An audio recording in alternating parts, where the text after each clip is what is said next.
नमस्कार, तिलोत्तमा समाचारमा स्वागत छ। म बिन्दु भट्टराई। सुरुमा समाचारका प्रमुख शीर्षकहरू। सत्ता पक्षको दोहोरो चरित्रले एमसीसी परियोजना विवादित बनेको एमाले महासचिव पोखरेलको भनाई। जनतालाई विभाजित गर्ने काम गरेको आरोप। घरेलु तथा साना उद्योग महासंघ रूपन्देहीको आयोजनामा उद्यमशीलता सम्बन्धी तालिम। जीविकाका लागि उद्यम अति आवश्यक रहेको सहभागीको भनाई। रूपन्देहीमा जारी एक दिवसीय सुपर लिग क्रिकेटमा बुधबारको खेलमा लुम्बिनी विजयी। बिहिबारको खेलमा सैना मैना र ज्ञानोदय भिन्ने।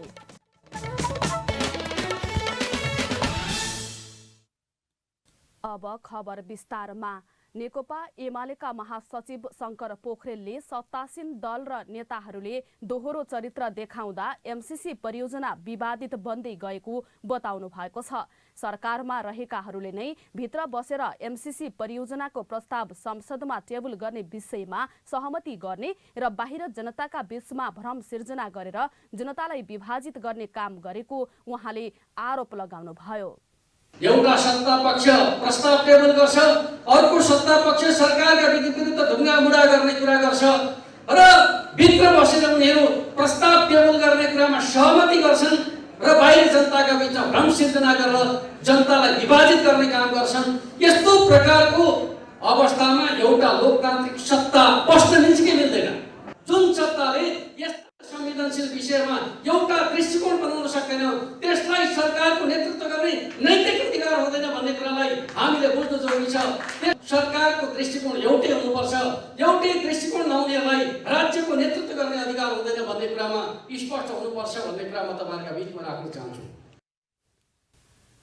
एमाले लुम्बिनी प्रदेश कमिटीले बुधबार बुटवलमा आयोजना गरेको प्रशिक्षण कार्यक्रमलाई सम्बोधन गर्दै महासचिव पोखरेलले सत्तामा सहभागी एउटा पक्षले प्रस्ताव टेबल गर्ने र अर्को पक्षले सरकारका विरुद्ध सडकमा ढुङ्गामुढा गरेर रमिता देखाएको उहाँले बताउनुभयो।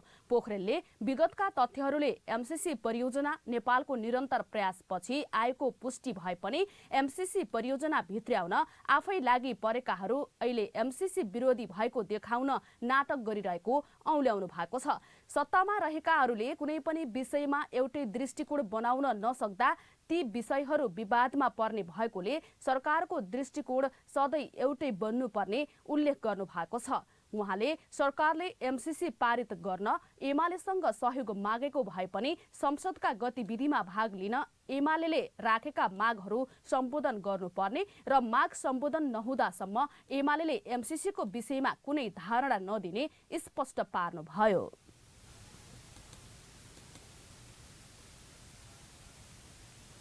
नेपाल घरेलु तथा साना उद्योग महासंघ रूपन्देहीको आयोजनामा एक दिने उद्यमशीलता विकास तालिम सम्पन्न भएको छ। तालिमको प्रमुख अतिथि तथा नेपाल घरेलु तथा साना उद्योग कार्यालयका प्रमुख उद्योग अधिकृत रामप्रसाद गेवालीले तालिमले उद्घाटन गर्नु भएको हो। उहाँले समय धेरै अगाडि बढिसकेको र कोभिडले व्यापारी व्यवसायलाई पछाडि धकेलेको सन्दर्भलाई जोड्दै अबका उद्योगीहरूलाई माथि उठ्न ठूलो चुनौती भएको बताउनु भएको छ। उहाँले उद्योगी व्यापारीका समस्या सम्बोधन गर्दै कार्यान्वयनका लागि आफूबाट हुन सक्ने सहयोग रहने प्रतिबद्धता समेत व्यक्त गर्नु भएको छ। कार्यक्रममा मुख्य प्रशिक्षक मुकुन्द गेवालीले विश्वव्यापी रूपमा आएको कोभिडका कारण परिस्थिति बिग्रिए पनि मनस्थिति बिग्रन नहुने विषयमा उल्लेख गर्नु भएको थियो। रूपन्देहीका 7वटा पालिकाका उद्यमीहरूको सहभागिता रहेको तालिममा नेपाल घरेलु तथा साना उद्योग महासंघका अध्यक्ष ध्रुवकुमार धितालले तालिमको उद्देश्यबारे प्रकाश पार्नु भएको थियो। कार्यक्रममा संस्थाका वरिष्ठ उपाध्यक्ष गणेश प्रसाद अधिकारी, संघका प्रदेश अध्यक्ष नेत्र पाठक, कन्हैयालाल कसौधन लगायतले सम्पूर्ण उद्योगीहरूका समस्या साझा समस्या भएकोले महासंघले अब त्यसतर्फ ध्यान पुर्याउन आवश्यक रहेको उल्लेख गर्नु भएको छ।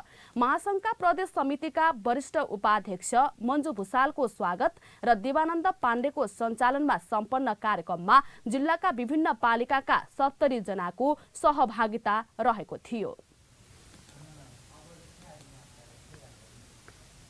साइन रेसुङ्गा डेभलपमेन्ट बैंक लिमिटेडले 14औं स्थापना दिवस मनाएको छ।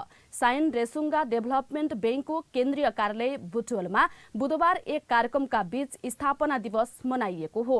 कार्यक्रममा बोल्दै बैंकका अध्यक्ष थानेश्वर पौडेलले लुम्बिनी प्रदेशका 10 जिल्लामा 71 वटा शाखा कार्यालयबाट सेवा दिइरहेको बताउनु भएको छ। उहाँले बैंकलाई अझै व्यवस्थित बनाउँदै शाखा विस्तार गरिने समेत बताउनु भएको छ। बैंकका प्रमुख प्रशासकीय अधिकृत प्रकाश पौडेलले बैंकका 5 लाख ग्राहक रहेको भन्दै कृषि, लघु, घरेलु तथा साना उद्यम, ऊर्जा र पर्यटनमा कर्जा लगानी भएको बताउनु भएको छ। सो अवसरमा बोल्दै लुम्बिनी प्रदेशका सांसद विष्णु पन्थी, पत्रकार महासंघ लुम्बिनी रूपन्देहीका अध्यक्ष रामराज पोखरेल लगायतले बोल्दै बैंकले उद्यमशीलता लगानी बढाउन आग्रह गर्नु भएको थियो। सोही अवसरमा पत्रकार एमलाल भुसाललाई साइन आर्थिक पत्रकारिता पुरस्कार 2078 बाट पुरस्कृत गरिएको थियो। आर्थिक क्षेत्रमा निरन्तर कलम चलाउँदै आउनु भएको भन्दै भुसाललाई पुरस्कृत गरिएको हो। नगद 51,000 राशि र सम्मान पत्रद्वारा पुरस्कृत तथा सम्मान गरिएको छ। बैंकले पत्रकार महासंघ रूपन्देहीको समन्वयमा 5 लाखको कोषको स्थापना गर्दै आर्थिक क्षेत्रमा कलम चलाउने पत्रकारलाई प्रदान गर्ने सुरुवात गरेको हो। तिलोत्तमा समाचारमा अब छोटो विश्राम।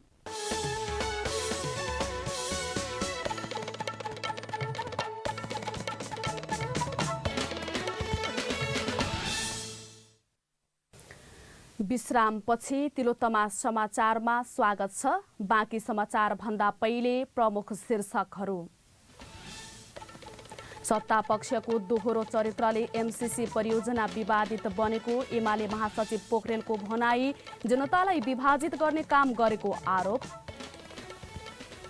घरेलु तथा साना उद्योग महासंघ रूपन्देहीको आयोजनामा उद्यमशीलता सम्बन्धी तालिम। जीवन जीविकाका लागि उद्यम आवश्यक रहेको सहभागीको भनाई। रूपन्देहीमा जारी 1 दिवसीय सुपर लिग क्रिकेटमा बुधबारको खेलमा लुम्बिनी विजयी। बिहिबारको खेलमा सैना मैना र ज्ञानोदय भिन्ने।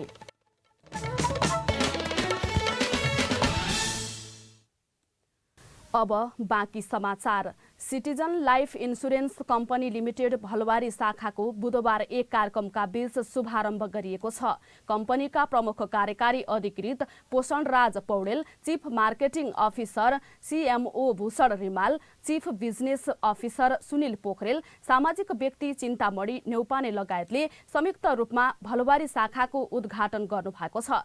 कार्यक्रममा बोल्दै प्रमुख कार्यकारी अधिकृत पौडेलले जीवन रहे पनि नरहे पनि बिमाले आर्थिक जोखिम वहन गर्ने हुँदा बिमा आवश्यक बन्दै गएको बताउनु भएको छ। उहाँले सिटिजन लाइफ इन्सुरेन्सले अधिकांश विधि प्रक्रियालाई प्रविधि मैत्री बनाउन सफल भएको बताउनु भएको छ। शुभारम्भ कार्यक्रममा बोल्दै चीफ मार्केटिङ अफिसर भूषण रिमालले बजारको मागलाई बुझेर सेवा वितरणलाई सहज बनाउनु पर्ने बताउनु भएको छ।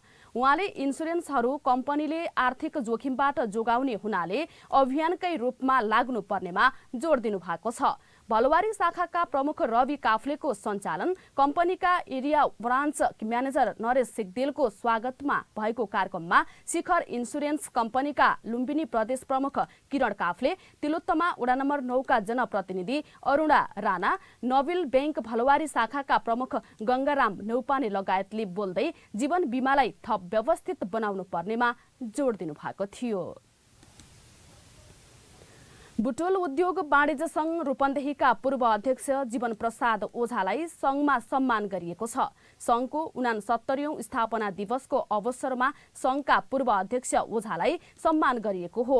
संघको सभाहालमा आयोजित कार्यक्रममा प्रमुख अतिथि लुम्बिनी प्रदेशका सभामुख पूर्णबहादुर घरती र संघका अध्यक्ष उज्जवल प्रसाद कसजुले उहाँलाई दोसल्ला उडाएर सम्मान पत्र प्रदान गर्नु भएको हो।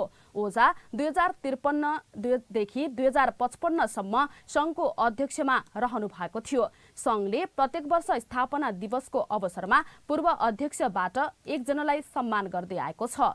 यसै अवसरमा संघको तर्फबाट बुटोल माध्यमिक विद्यालय र बुटोल बालमन्दिरमा अध्ययन गर्ने बालबालिकालाई शैक्षिक सामग्री प्रदान गरिएको थियो। संघले लुम्बिनी प्रादेशिक अस्पतालमा प्रसुति कक्ष निर्माण, आम्दा अस्पताल स्थापना, बुटवल बहुमुखी क्याम्पसमा विज्ञान भवन निर्माण लगायत यस क्षेत्रको आर्थिक तथा सामाजिक विकासमा सङ्घले नेतृत्वदायी भूमिका खेल्दै आएको अध्यक्ष उज्जवल प्रसाद कसजुले बताउनु भएको छ। र रूपन्देहीमा जारी एक दिवसीय सुपर लिग क्रिकेट प्रतियोगिताको आजको खेलमा लुम्बिनी साक्यन विजयी भएको छ। भैरहवामा भएको प्रतियोगितामा लुम्बिनीले युथलाई 9 रनले पराजित गरेको हो। टस जितेर पहिले ब्याटिङ गरेको लुम्बिनीले 24 ओभर 2 बलमा सबै विकेट गुमाउँदै 115 रन बनाएको थियो, जसमा नागेश्वर मिश्राले 29 रन, ध्रुवचन्द्र कुर्मीले 24 र लालमन गिरीले 14 रन बनाउनु भएको थियो। बोलिङमा बुटवल युथका सन्तोष परियारले 6 र नयन केसीले 2 विकेट लिनु भएको छ। जवाफी ब्याटिङमा बुटवलले 30 ओभरमा सबै विकेट गुमाएर मात्र 106 रन बनाएको थियो।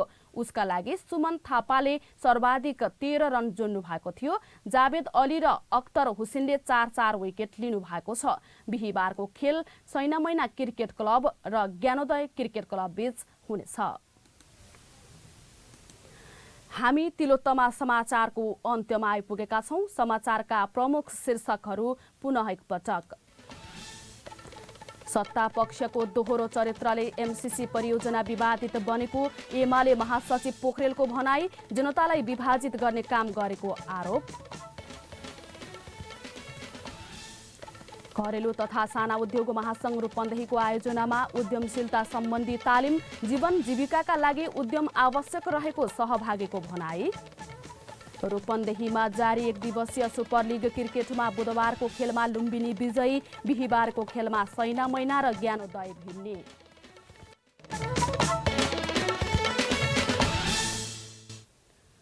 हवस् त तिलोत्तमा समाचार सकियो। सूचना, सन्देश र मनोरञ्जनका लागि हेर्दै रहनुहोला तिलोत्तमा टेलिभिजन। नमस्ते।